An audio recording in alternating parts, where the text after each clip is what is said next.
안녕하세요. 식품제조 인사이드입니다. 제가 얼마 전에 제 지인이 임차 공장에서 가공을 하다가 사업이 좀 잘 되고 해서 자가 공장으로 이전을 했습니다. 축하드릴 일인데 그 전 임차 공장에 여러 가지 분쟁이 있어서 소송까지 가는 아주 어려운 위기에 처해져 있습니다. 그래서 공장은 모두가 자가 공장에서 운영할 수는 없고 임차 공장 하시는 분들도 또 많은 것 같아서 임차 공장에서 임차 공장을 임차할 때 어떤 것들을 봐야 되나 이런 것들로 한번 임차 공장 할 때 주의점에 대해서 오늘은 한번 설명드리도록 하겠습니다. 먼저 첫 번째는 서류 확인이죠. 임대인이나 부동산에서는 예전에 공장으로 썼었다, 문제없이 가능하다, 이렇게 말해도 그 말만 믿으면 절대 안 됩니다. 반드시 확인해야 될 서류가 있습니다. 그 중에서 대표적인 것이 이제 건축물 대장, 등기부 등본, 그리고 토지 이용계획 확인원, 가능하면 기존 평면도, 이런 것들도 서류를 볼 필요가 있어요. 그런데 건축물 대장에는 용도와 위반 건축물 여부를 볼 수가 있어요. 또 등기부 등본에는 실제 소유자와 근저당권이나 압류 여부를 확인할 수가 있고, 또 토지 이용계획 확인원에서는 해당 지역에서 공장 운영이 가능한지 이런 것들을 좀 봐야 될 필요가 있죠. 근데 특히 이제 위반 건축물 표시가 있으면 인허가, 대출, 보험, 추후 양도 문제까지도 생길 수가 있고, 등기부 등본상에 근저당이나 압류가 많다면 이 공장이 경매로 넘어갔을 때 내가 선순위가 아닌 후순위 임차인이 되겠죠. 그러면 보증금을 띄일 수도 있고 이런 문제점도 있습니다. 그래서 이런 부분들을 한번 좀 살펴봐야 된다, 이렇게 말씀을 드립니다. 두 번째로는 인허가가 가능한지 여부부터 확인해야 되겠죠. 계약 전에 관할 시청이나 구청, 위생과의 주소지를 알려주고 내가 하려는 업종이 다 틀릴 수가 있어요. 식육 가공만 있는 게 아니고. 그래서 내가 하려는 업종이 가능한지 전화 상담 내지는 방문 상담을 해야 됩니다. 식품 제조 가공업인지, 축산물 가공업인지, 식욕 포장 처리업인지에 따라서 시설의 기준이 달라질 수 있습니다. 또 이게 가열하는 제품인지 그렇지 않은지, 또 냉각할 제품인지, 포장은 어떤 방법인지, 냉장 공정이 들어가는지 이런 것들도 또 알아봐야 될 필요가 있고, 또 등한시하는 부분이 특히 폐수 배출 시설, 이거에 대해서 계약해서 나중에 진행하다가도 공장을 만들다가 시설을 설비하다가도 포기하는 그런 분들도 있어요. 폐수 시설, 배출 시설이 어떤 조건이 맞는지, 지금 내가 임차한 공장이 그런 것들, 또 해썹 적용 여부에도 초기에 좀 확인을 하는 것이 좋습니다.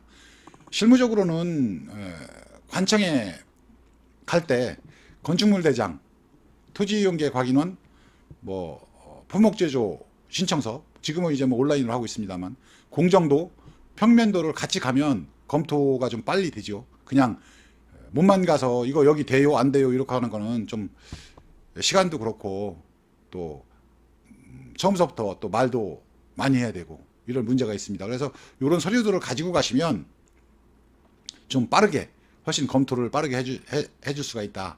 그래서 좀 준비를 해 가지고 가셔라, 이렇게 말씀을 드리겠습니다. 그다음에 이제 입지와 민원 위험을 좀 봐야 될 필요가 있어요. 식품 공장은 암만 해도 냄새나 또 소음도 있을 수 있고, 차량이 이제 대형 차량 냉동 탑차가 다니면은 좀 차량의 문제, 또 폐수 문제가 발생될 수 있습니다. 특히 이제 가열 가공업체들은 냄새가 나는 공정은 또 주변의 민가나 사무실과의 좀 거리도 봐야 될 필요가 있죠. 민원이 안 들어온다는 보장이 없어요. 그래서 이런 것도 꼭 점검을 해야 되고, 또 냉동기 실외기 소음도 무시할 수 없어요. 밤에는, 낮에는 차량 이동하고 해서 작게 들릴 수 있지만 밤에는 이것도 민원의 소지가 될 수 있다. 또 새벽 출고, 급식이라든가 이런 학교 급식 이런 업체들은 보통 보니까 3시, 4시 이때쯤 준비하시는 것 같은데, 그렇게 새벽 출고 차량이 있는 품목들, 그런 것들은 또 이런 주위 환경도 봐야 된다.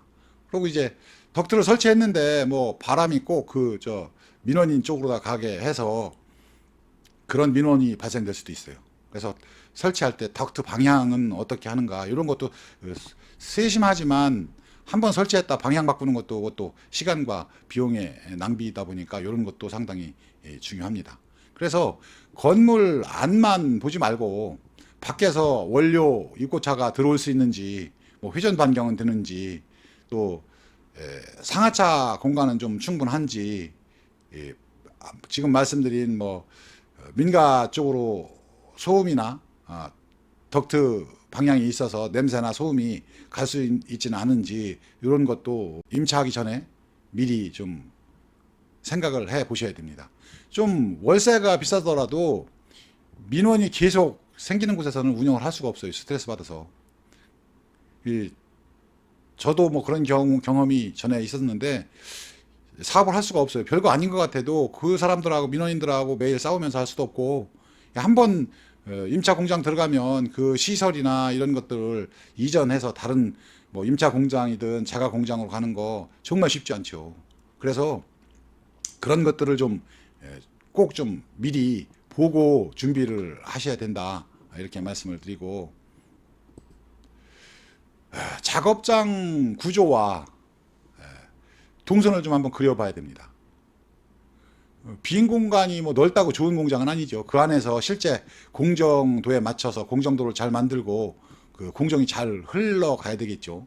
그래서 원료가 어떻게 입고되고 박스 개포하고 전처리 과정을 어떻게 하고 가열은 어떻게 하고 무슨 방법으로 하고 냉각실은 어떤 냉각 방법을 사용하고 포장실은 어떤 포장실이나 이런 경우에는 포장실 같은 경우 대체적으로 해사업 기준에서는 뭐 일반실이 있고 뭐 준청결 구역이 있고 청결 구역이 있고 그러니까 청결 구역에 맞게끔 포장실 같은 것도 준비해야 되고 또 완제품 출고가 이제 서로 꼬이지 않는 구조인지 동선에 관련된 것도 처음 사업하시는 분들 특히 작게 하시다가 큰 데로 이동하셔서 하시게 되면 제가 경험한 바로는 10분 중에 10분 모두 그 공정도에 대해서 나중에 후회를 하시게 돼요. 제가 본 분들은 10분 중에 10분 모두 그 공정도에 후회를 하십니다. 그래서 좀 심사숙고하게 공정도를 만들어야 된다. 특히 이제 식품 공장은 오염구역, 청결구역, 준청결구역 이렇게 나눠지게 되는데 그게 이제 섞이면 안 되죠. 우회 공조시설도 그렇고. 그래서 계약 전에 평면도 위에 실제 공정 흐름을 그려보고 그렇게 해서 설치를 진행해야 되겠죠. 가장 피해야 될 구조는 원료 입고와 완제품 출고가 같은 데로 교차 이동하는 거죠. 뭐 들어간 원료 박스채 들어가는 뭐 냉장육, 냉동육도 들어가고 거기에 완성된 완제품도 나오고 이건 좀 아주 아닌 거죠. 그래서 이런 방법을 쓰지 않을 수 있는 그런 공장인가 동선도가 그렇게 될 수 있나 이런 것도 꼭 필요한 거죠. 그다음에 이제 해썹에 관련된 거는 각 공장별로 환경이 틀리니까 그건 그 작업 효율성에 맞춰서 준비를 하시면 될 것 같습니다. 그 다음에가 전기, 수도, 배수의 문제예요. 식품 공장은 일반 상가보다 전기와 물 사용량이 많습니다. 전기는 계약 전력이 충분한지 보통 뭐 단상은 안 되죠. 보통 식품 가공 기계들이 삼상 기계들이 많이 있기 때문에 삼상 전기가 들어오는지 만약에 삼상 전기가 들어오지 않는다면 이거 증설하는 비용도 상당히 들어갑니다. 뭐 용량에 따라서 틀리긴 하지만 그다음에 또 증설이 불가능한 지역도 있어요. 그래서 증설은 가능한지 이것도 꼭 체크해 봐야 될 사항입니다. 그다음에 물은 수도를 쓰는지 지하수를 쓰는지 또 수도로 쓴다 수도나 지하수나 수압은 어떤지 또 온수를 사용하려면 보일러 설치는 가능한지 이런 것도 좀 체크를 해야 될 사항이죠. 특히 지금 서두에 말씀드린 제 지인분의 문제가 처음에는 식품 제조 시설이 아니었었어요. 그러다 보니까 요 지인은 식품 제조를 하다 보니까 배수의 문제점이 있죠. 그러니까 맨 바닥에서 20전 정도 높여야 돼요. 왜냐하면 배관이 이 100mm 배관이 있어야 되고, 그럼 10cm가 필요하고, 그 다음에 구배를 줘야 되니까 20cm는 무조건 더 위로 올려야 되는 그런 문제가 있죠. 그러면 지붕이 낮으면 또 지붕의 문제도 있어요. 지붕이 20전을 올리게 되면 지붕이 낮아져서, 높이가 낮아져서 기계나 내지는 사람의 또 뭐 이동하는 데도 문제가 될 수 있어요. 그래서 배수는 시설을 어떤지, 그 바닥에 배수 시설이 돼 있는지, 안 돼 있다면 배수 시설을 감안해서 20전 정도를 최소한 올렸을 때의 공간 고가 맞는지, 이런 것들도 확인해 볼 필요가 있어요. 거기에 이제 뭐 저희처럼 호이스트를 이용해서 이동하는 그런 중량물들이 있으면 호이스트에 설치가 가능한지, 이런 것도 볼 필요가 있죠. 그다음에 물빠짐은 원활한지, 이제 뭐 새로 설치하게 되면 뭐 물빠짐을 잘 할 수 있지만, 기존에 설치한 것을 그대로 사용한다면 트렌치 이 바깥에 있는 물들이 트렌치 속으로 잘 들어가는지, 이런 건 또 위생의 문제가 되기 때문에, 그리고 계속 스트레스예요. 작업하고 물이 안 빠지면 그 끌개로다 계속 긁어내야 되고, 이런 문제가 또 발생될 수 있습니다. 그래서 바닥의 수평이라고 할 수는 없지만 그 구배가 그게 잘 되어 있는지, 이런 것도 꼭 확인해야 된다, 이렇게 말씀을 드리겠습니다. 그 다음에가 냉장 설비, 또 배기 설비인데, 식품 공장은 뭐 필수죠. 냉장고, 냉동고. 좀 소음이 문제인 실외기나 배기 덕트, 이런 것도 실제 설치가 가능한지, 주인이 안 된다고 그럴 수도 있어요. 처음에 계약하고 들어가서 공사할 때 건물주가 와서 태클 거는 경우가 상당히 많아요. 저도 임차 공장을 전전긍긍 해보고 한 바에 의하면 계약서에서 그래서 어떤 내용이 들어가야 되는지, 이런 내용들이 전부 조목조목 다 들어가야 됩니다. 그래야지 분쟁이 없어요. 그다음에 그 냉동고 설치 공간은 좀 있는지, 또 바닥 하중, 바닥이 약할 수도 있어요. 그런데 냉장 같은 경우에는 그냥 바닥이 뭐 좀 웬만한 그 콘크리트나 설치할 수 있는데, 냉동고를 따로 설치하는 경우는 그렇지가 않아요. 바닥을 최소한 40전 정도는 파야 됩니다. 바닥을. 이걸 잊지 마셔야 돼요. 그냥 냉동고도 그냥 여기 마당에 조그맣게 허가가 난다는 가정하에 여기 마당에다 조그맣게 냉동고를 설치하겠다, 뭐 아주 소형 뭐 2평, 3평 정도는 가능하지만 뭐 8평, 10평 이렇게 되면 바닥을 파야 되는 문제점이 있어요. 그런 것도 건물주하고 협의 사항이고, 또 그런 것이 가능한지도 좀 점검해 봐야 될 상황이죠.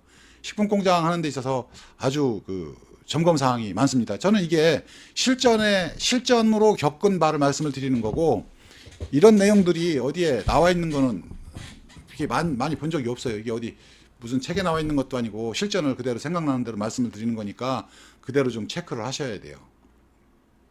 또 그 실외기를 뭐 옥상에 설치하고 났는데 이거 뭐 주의 민원 때문에 안 된다, 그럼 밑으로 내려야 된다, 뭐 이런 문제, 또 외벽의 어떤 강도 문제, 뭐 이런 것들도 살펴서 그 벽체는 어떻게 됐는지, 이 벽체에 구멍을 뚫었을 때 이게 임대인하고 관계해서 이렇게 특약사항에 들어가는지 놓아야 되겠죠. 이거 구멍을 이렇게 100파이로 뚫는데, 요거는 요 정도 범위 내에서 나중에 원상복구 하겠습니다, 아니면 이거 원상복구를 뭐 비용으로 얼마를 처리하겠습니다, 이런 내용들이 들어가야 됩니다. 그 다음에가 가열 공정이 있는 공장은 후드와 덕트가 꼭 필요하죠. 그런데 이제 뭐 이게 지금 100파이 얘기했지만 외벽 타공을 못하게 할 수도 있어요. 뭐 콘크리트 같은 경우는 더 그렇지만 샌드위치 패널 같은 경우에 건물이라 할지라도 보통 300파이 이렇게 타공을 하게 되면, 이거 뭐 그거를 지은 집을 그 샌드위치 패널 한 장만 교체할 수도 없고, 보수 정도인데 그 협의점도 분명히 문제가 됩니다. 그래서 이런 부분들도 꼭 필요하다.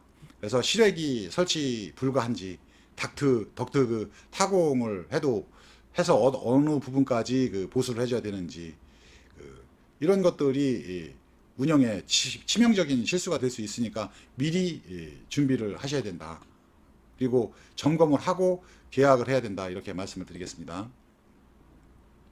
지금은 위생과 관련돼서 이제 해썹이 거의 다 전면 시행되었지 않습니까? 뭐 웬만하면 해썹 아닌 매장은 없으니까 그 해썹에 관련된 사항도 아까 서두에 말씀드린 뭐 바닥에 물이 고이지 않는지, 뭐 벽이나 천장에 그 곰팡이나 결로가 없는지, 방충 방사에 관련돼서 날파리나 파리나 모기 방서 뭐 쥐가 들어올 수 있는 건 없는지, 구멍 같은 것들, 그다음에 세척 시설 손이나 이런 것들을 설치할 수 있는지, 그런 내용들, 또는 그 원료 또는 포장재 완제품이 살림살이가 많죠, 공장은. 그러다 보니까 그거를 구분해서 보관할 수 있는지도 상당히 중요하죠. 근데 이런 그 구획 정리가 안 되는 경우에는 사용하면서 많은 문제가 발생될 수 있고, 또 공사를 한다 하더라도 위생 관리가 좀 힘든 부분이 있습니다. 그래서 그 특약사항은 좀 넣어야 되는데, 이 특약이 상당히 중요하죠. 계약서에 그냥 기존에 있는 문방구 양식의 계약서에 써서는 안 되고, 그렇다고 해서 부동산 중개하시는 분이 그 내용을 다 알아서 넣어줄 리도 만무하고, 내가 입 다물고 있으면 상대도 안 해주죠. 그러니까 이 특약사항은 반드시 아주 철두철미하게 넣어야 됩니다. 간단하게 여기 보고 특약사항은 이 다음 강의에서 좀 한 번 더 말씀을 드리겠습니다. 그 식품공장은 계약서 특약 없이 공사를 시작하면 폐거할 때 100% 분쟁이 일어납니다. 100% 분쟁이 일어납니다. 제가 무당도 아닌데 어떻게 잘하냐고요? 제가 겪어봐서 합니다. 그래서 식품공장은 특약서를 아주 잘 써야 된다. 그래서 최소한 이런 내용도 좀 이런 내용은 들어가야 되겠죠. 인허가가 처음 계약할 때 인허가가 안 나올 경우, 그러니까 인허가를 내고 계약을 해야 되는 게 인허가를 내고 계약을 할 수는 없으니까, 인허가가 혹시 안 나올 경우에는 계약 해지와 계약금을 반환해 준다. 그다음에 전기나 수도, 뭐 배수, 트렌치, 덕트, 그 판넬, 냉동 설비, 냉동 설비 공사, 전기 증설, 이런 부분은 협조를 건물주가 해주겠다.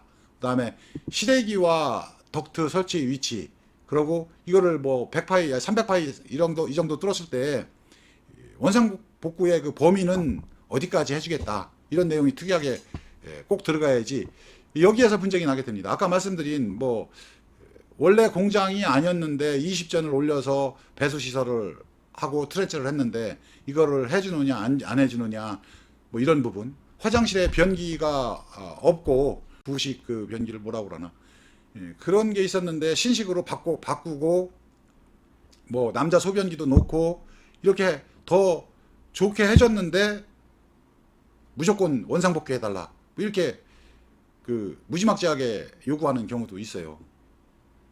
별의별 일이 다 있습니다. 그래서 오늘 좀 내용을 정리하면, 식품 공장 임차 시에는 지금 말씀드린 게 양이 꽤 많죠. 뭐 서류나 인허가나 입지나 동선이나 위생이나 이런 설비, 이런 것들이 특약을 반드시 해야 됩니다. 이 특약이 없으면 나올 때, 들어갈 때는 내 마음대로 들어가서도 나올 때는 내 마음대로 못 나와요. 아니면 대체적으로 보증금 뜯기는 거죠. 지금 제 아는 지인분도 그런 경우에 해당해서 문득 이 영상을 찍게 됐는데, 좀 면밀히 검토하셔야 된다, 그런 말씀을 드립니다. 허가가 가능하고 설비도 설치할 수 있고 또 민원도 없을 만한 그런 공장을 고르는 게 핵심이죠. 계약금 지급 전에는 먼저 관청에 확인하고, 설비 업체도 견적 내지는 현장 점검을 좀 한번 해보게 하고, 또 임대인의 그 공사 동의 어느 부분 어느 한정까지인지 특약서에 특약사항을 꼭 작성하는 게 안전합니다. 그래서 오늘은 식품 공장을 준비하시는 분들 내지는 이전하시는 분들, 이런 분들께 좀 도움이 되고, 돈에 관련된 문제다 보니까 중간쯤 했는데 공사가 중지되고 다시 다른 공장을 알아봐야 되고 뭐 이런 경우도 많이 있어요. 그래서 꼭 좀 지금 오늘 내용을 숙지하셔서 실수 없이 공장을 이전하셔서 스트레스 받지 않는 그런 사업 활동 하시기를 바라겠습니다. 오늘은 여기까지 하고 다음 시간에는 특약사항에 대해서 잠깐 더 말씀드리도록 하겠습니다. 감사합니다.